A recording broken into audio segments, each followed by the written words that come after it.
Alright guys, so let's go ahead and start working on our integration techniques and getting this thing integrated into the background so we can get it rendered out and get it delivered. Alright, so the first thing I need to do is kind of determine what is the darkest and brightest spot in the truck here. So here's my truck. Before it gets merged onto the background, I'm going to do all my color correction and all my integration primarily here. Okay, so give yourself enough room, right, to kind of work. So we're going to create a grade node. I like to use the grade node. Now you guys feel free to try another node. You don't have to kind of follow mine exactly, right? You have all these different types of color nodes. They all work a little bit differently. The color lookup, that's something that we've used before. That's like the curves tool. You can use that tool as well if you'd like, all right? And among others. So we'll use a few of them here. But again, guys, feel free to use what you need or what you like to use in order to get the finished result. So the way this works, the way the grade node works is basically you kind of start at the top like most nodes in Nuke and you just work your way down. So the first thing we need to do is we need to establish what is the black and white point in this image. All right, now we're not going to take into account any type of specular reflection because this is not a true white point. All right, in fact, look at these values. You look down here, like they go way beyond 1, right? So not going to be a good reference for white point. What would be probably is the actual ID lanyard or ID of parking pass. Wow, I couldn't say that, right? Maybe right there, that should probably be white. Oh, of course, that's coming through a windshield. So anyway, we'll have to decide what we think should be white. Maybe this area in the grill. All right, so first let's just go ahead and grab the black point because that's easy. That's going to be right around here, is going to be the darkest. So we need to select the eyedropper in the black point, and then we need to hold down Option and Command and click to sample the black point. Again, hold down that Option modifier with Command when you're doing this initial black point. Right, so somewhere right around there. Okay, so let's go ahead and do the same with the white point. White point. All right, and probably let's use the grill here. So again, Option Command and click somewhere in here. Right around there. Now it's going to look really bright and kind of not very well integrated. But what we've just done is we've basically remapped the values in the truck. So we took this value and you said this needs to be black. We took this value and we said this needs to be white. Now we take those new black and white points that we just created and we match them to the black and white points in the background. And that's what the lift and the gain is for. So the lift is the black point in the background, and then the gain is the bright spot or the white point in the background. So let's go ahead and do lift, right? And then this time we don't need to hold down that option modifier. And the reason why I don't need to hold down the option modifier is because the background is not actually passing through this node, right? What the option modifier does is it samples before the node. So if I just hold down Command and sample, I'm actually sampling after the node. Okay, so again, when we're sampling our foreground, we need to make sure we're holding down that option modifier so we're sampling correctly. But when we need to sample the background with the lift and the gain, we don't need to hold down that option modifier. All right, so just hold down Command and select the darkest spot, which is probably going to be, I already know, it's somewhere in here. Oh, and look what's happening. As I keep doing this, you see how it's just getting all blown out and washed out? That is because in the actual grade node, we need to make sure that we are not color correcting the alpha channel. So in the unpremult by in the grade node, make sure you select unpremult by the alpha. That way, it only affects the color, and then it remultiplies it when it's shooting out the grade node. So now, if I do this again, let's grab our lift, hold down Command, you'll notice that only the truck, if I drag this around, see how only the truck's getting affected and not everything's getting washed out now? It's because the alpha is not getting color corrected. So that's working good. So yeah, you can kind of click and just kind of drag around. So I'm just dragging around trying to find a black spot, probably somewhere in there. Again, it's going to be probably my darkest. Now the white spot, or the gain, the brightest spot in the background image, I'll just go ahead and full screen this. Like click and drag. So as I click and drag around, watch what's happening to my truck. All right? See how it's kind of changing based off of this value that I'm sampling? So you want to find usually somewhere around here gives me a pretty good result. You could try to say maybe the clouds over here, or even you could put a little blue into it. See how now we're adding a little blue sky into it just by grabbing a little bit of that blue. Or if we just want to go completely white and a little bit underexposed, we can grab this sign. But I'm going to grab somewhere up here because this gives me a pretty good result. All right, now we have the multiply, offset, and gamma for further color control, color correction control over the truck. So if I want to brighten it up, I can brighten it up. So let's just brighten it up to about 1.5 on the multiply. So now it's a little bit brighter looking, it's a little bit better. The offset is, it's like an add, so watch what happens to all my values. You're going to notice it immediately in the blacks. It lifts the blacks up. Now it's doing that. So I'm not going to control the lift too much. The gamma is just to add a little bit of contrast, right? So if I need to bring contrast back in. Again, these are very subtle tweaks that you would do, right? This is just to kind of fine tune it and get it where you want it, all right? So at this point, we can go ahead and say we've got our truck done, we've got it kind of balanced. Now we can start doing our secondary and our more kind of isolated color corrections. And this is where we can start to use our ID mats, all right? So let's go ahead and use this guy, all right? And because I want to color correct these tires are a little too bright and they're almost gray. Grayish tires like this, they need to be a little bit darker. So what we're going to do is underneath this grade node, create another grade, just G on the keyboard. We're going to plug the mask input of this grade into this node. And if you notice, the tires are in the red channel. So if I hit red on the keyboard, you can see how we can isolate the tires just with the red channel. So in the mask input of this grade node, I'm going to say use the red channel from this guy as your mask input. So now if I grab the gain, you can see how I can color correct only the tires. So I'm just going to drop this down to maybe about 0.5. Just make them a little bit darker, right? So they don't look so bright and gray there. All right. Also, we've got the headlights are in green. So let's go ahead and do another grade. And let's plug this in this way. And just because I like to stay kind of neat, I'm going to do something like that. So we're going to set this to green. All right. And I'm going to brighten these up a little bit. Again, these are subtle things that we're doing here, and it's all in the subtlety. So let's go ahead and brighten this up to about 1.5. All right, so there's a little bit brighter. Now, when do you ever see headlights that look this nice and this clear? All right, very rarely, right? This is an older truck, right? It's been kind of worked on, and it's got some aftermarket parts and stuff on it. We got some racing rims and stuff. So I'm expecting that these headlights probably aren't in the best shape, right? They're kind of probably a little hazy or a little foggy. So let's just blur them out a little bit.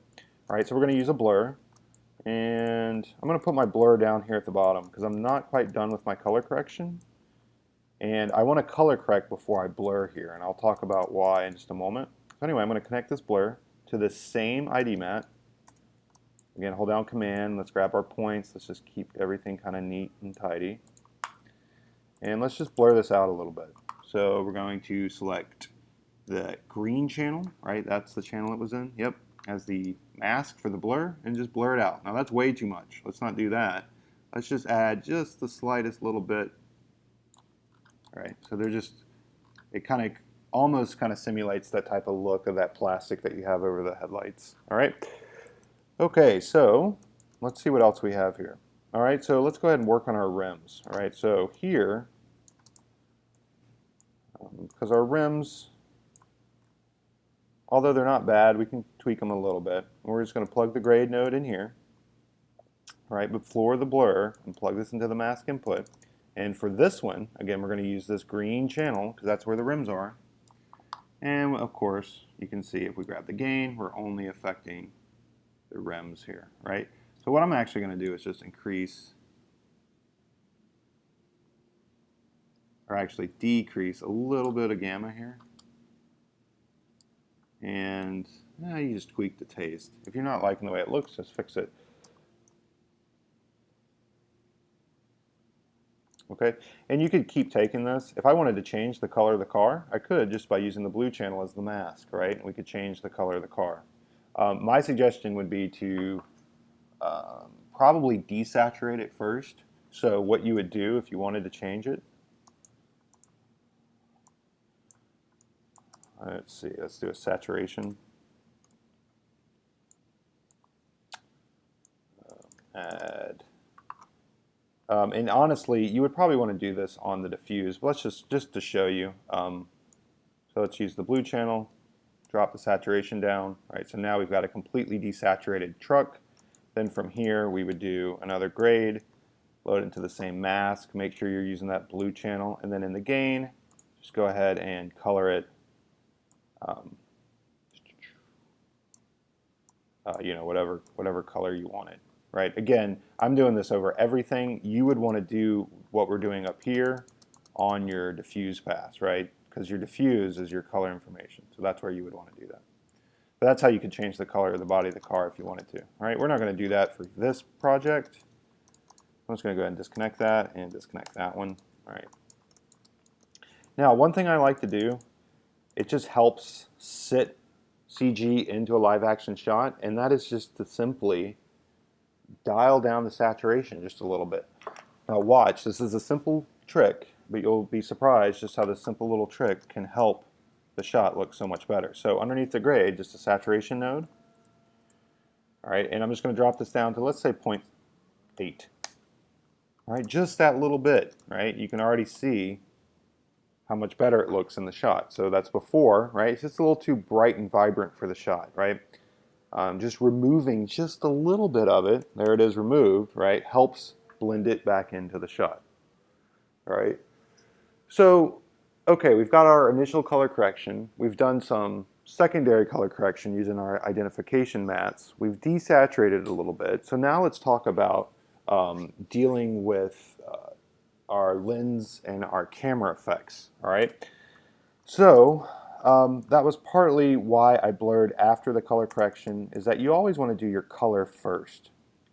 Because if you color correct something that's filtered, you're actually color correcting data that's been filtered or been destroyed in a sense. So a good rule of thumb is do your color corrections first and then start doing your blurs afterwards. So after this blur, let's see how I did it over here. Right. Okay.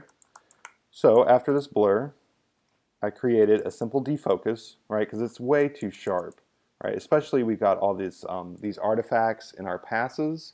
Now, typically, we would paint these out. We're not going to paint these out in this shot, but you see all these little specks kind of tweaking and twirling and jumping around. This is a render error, and we do get render errors, and sometimes there's no time, and we don't have the ability to take it back to the rendering department for them to re-render, so we have to fix it in post. And like I said, we would typically paint something like this out. We're not going to do that step. In fact, we're just going to pretend that that doesn't exist. And none of this stuff kind of speckling exists. All right. Now underneath this blur, I'm going to create what's called a defocus. I'm not even going to touch it. I'm just going to create it. Right. And that defocuses it just enough to kind of already start to help blend it in to the background. So without it, you can see we're nice and sharp, right? And then with it, we're kind of sitting it in that background, all right? Not only that, I also used what's called an edge blur to work on the edge of our truck, right? Just to, again, help blend it into our background plate. So after your defocus, and again, I'm going to give myself way more room here. Right, and we're going to create what's called an edge blur. So just type in an edge blur. All right, now this blur is way too much, but if you guys can see what it's doing to the edge, all right, there's no edge blur. There's a whole lot of edge blur. We're just completely blurring the edge out. All right, so we're going to do something subtle with this. I'm going to go maybe 2 pixels. And if we wanted to, if it's starting to make the edge a little too dark because it's getting too blurry, we can also increase the brightness of the edge if we need to. So that's way too much. But we can bring a little bit of brightness back in around that edge. All right. Now if it's starting to look too bright around your edge, you've probably gone a little too far with it. Okay, something like that's good. All right. So we're getting down to the very last stages of our integration, and that has to deal with our lens effects, and then finally our noise or our grain in the image, which would be from the sensor or the film stock. All right. So let's go ahead and talk about lens distortion. All right. Now, this particular shot doesn't have a whole lot of lens distortion in it. In fact, I'm pretty sure it was removed, the lens distortion was removed from the shot before they did any tracking or integration. But in our cases, since we are worried about integration, we're going to go ahead and track this for lens distortion. Now, before we do this, make sure that you are in Nuke X. You need to be in Nuke X to use this node. All right, so we're going to create a lens distortion node, and I want you guys to plug it into the background plate, just like this, and kind of branch it off to the side and load it in the viewer. Now, we don't know anything about this image, right? So we're just going to go to image analysis, all right? We don't have a mask. We're just going to use the source clip range, which is about 30 frames. It's a free camera, right? Again, it's not just rotation, right? It's someone hand holding it. So everything's good to go. Let's go ahead and analyze the sequence, all right? Oh, and I get a Foundry license error. So great. Let's try that again. It's because where I'm doing this, there we go. And just let it do its thing, all right? You don't need to touch anything. Just let it go. What it's doing is it's tracking the footage. All those are trackers in the footage that it's throwing through the scene to determine the lens distortion. Now, we're not going to actually use the lens distortion on the backplate. We're just tracking the lens distortion on the backplate, but we're actually going to apply it to the truck, okay?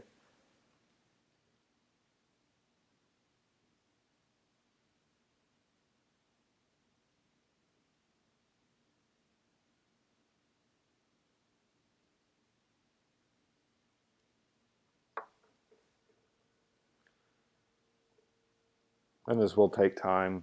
Just go get a drink of water or go use the restroom or something. You can see it's taken about a minute, a couple minutes on my machine. It's fine, we'll just let it go. We'll let it do its thing.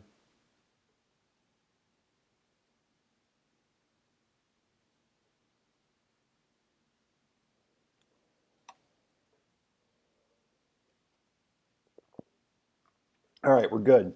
So if I go back to the lens distortion, that is the lens distortion in the image, right? So not that much. In fact, if I disable it, that's before and that's after. That's before and that's after. So very small, but there still is a little bit, all right? So we're gonna add this into our truck. And again, this is something common that we would do in a typical type of pipeline. So let's disconnect it from our backplate. And there's something that we need to switch on the lens distortion node. We don't want to undistort, so under the lens distortion tab, so uncheck this, all right? So now it's just acting as the distortion from the plate. And now we can add it to our car, our truck.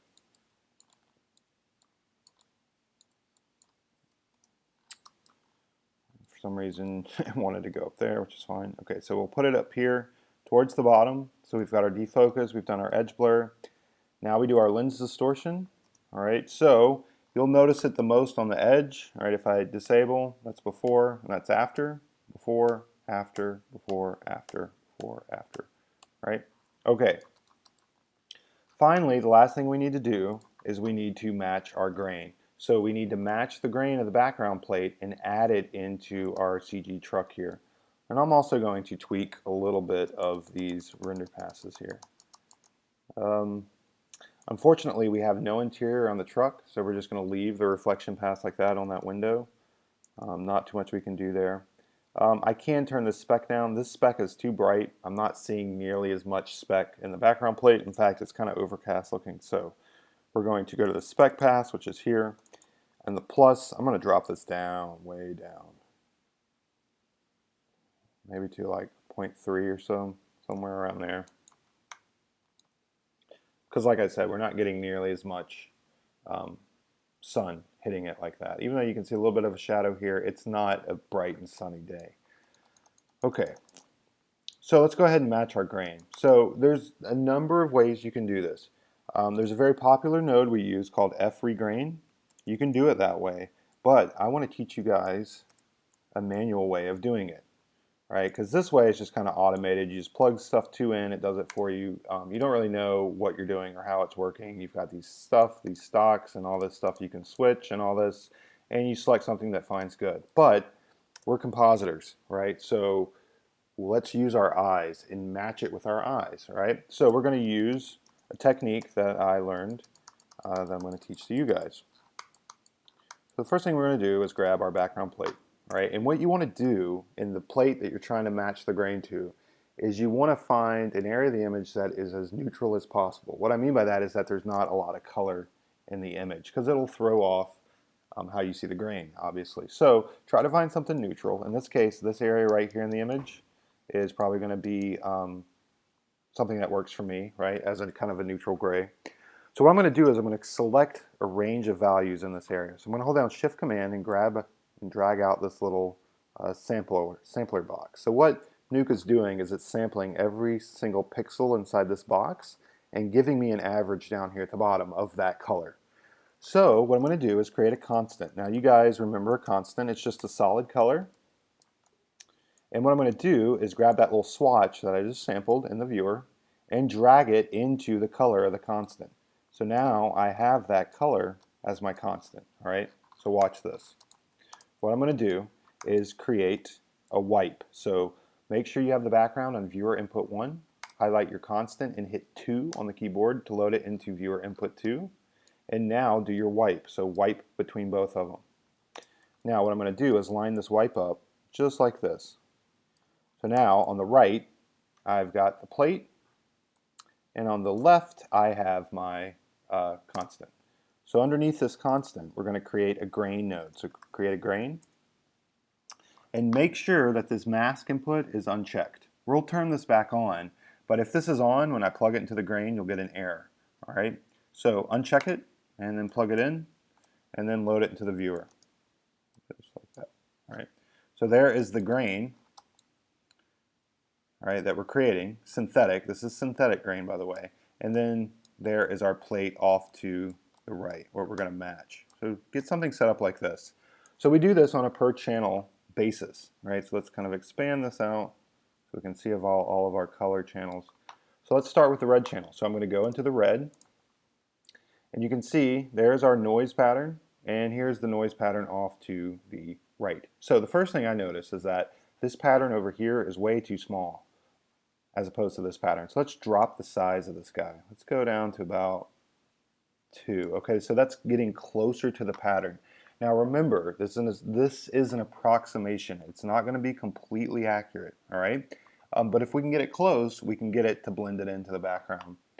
All right, so we've got our size down. Now what we need to get is the intensity. So if I grab the intensity and start dragging this down, you'll start to see we're getting something that looks a lot closer to the background plate off to the right. Okay, so let's kind of leave it there for now. We can come back and adjust this. Let's go ahead and go to our green channel. So let's go to the next one, green. And let's do the same thing. Again, we've got to drop that size down, maybe not quite as much. We'll do 2 as well. And again, drop our intensity down. And get it to kind of look in something like that. And then finally, let's go to our blue, which blue tends to be the noisier channel. So the size almost looks good. The intensity is just a little too much. So let's bring the intensity kind of back. All right, so play around with your intensities and your size. Maybe somewhere around there. Until you get something that looks pretty good. Now if I go back to my RGB, there is my grain. There is the grain pattern in the plate, and there's the grain on the left in our constant. Now hopefully you guys are seeing this through the compression of the video file. It is a subtle effect, but it's important nonetheless. So now that I have my grain, we can add the grain to the truck. So go ahead and disconnect it from the constant. So select it, Shift Command X to pop it out. We can delete this constant, don't need it anymore. And let's just grab our grain and place it after our lens distortion. This is the last phase. This is what essentially is your film or the CCD. So all this stuff happens before this, and this happens at the very end. All right, so we plug this in, And now I do only want to apply this through the mask because I don't want it, I don't know if you're going to be able to see it, but I don't want the grain anywhere here. So I want to apply it through the mask, so I'm only seeing it on the truck. Which you can see it. I go ahead and load all this into the viewer here. There we go. And let's go ahead and get this wipe off. We're done with the wipe. So there we go. So again, hopefully you guys can see it through the video, but this is without the grain, and this is adding the grain in. So without it, and then adding it in. Without it, and then adding it in. So again, subtle, but it's all about the subtleties when you're doing this integration and getting everything kind of finalized. Okay?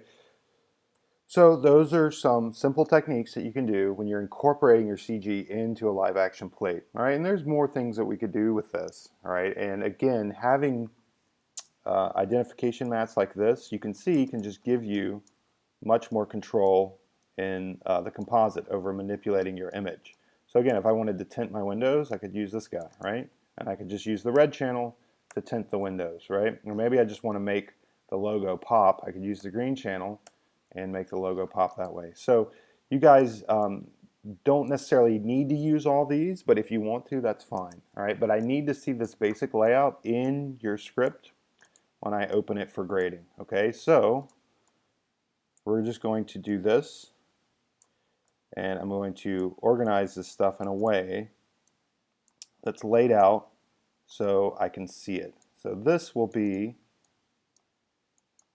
this here. In fact, this guy too. We'll create a backdrop node, and we will call this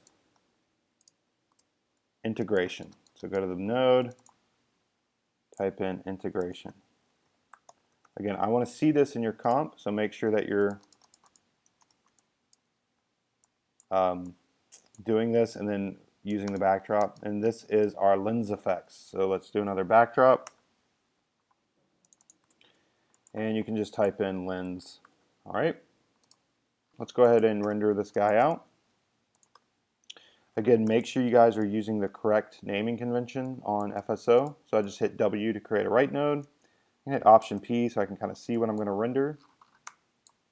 And let's just go ahead and write this out.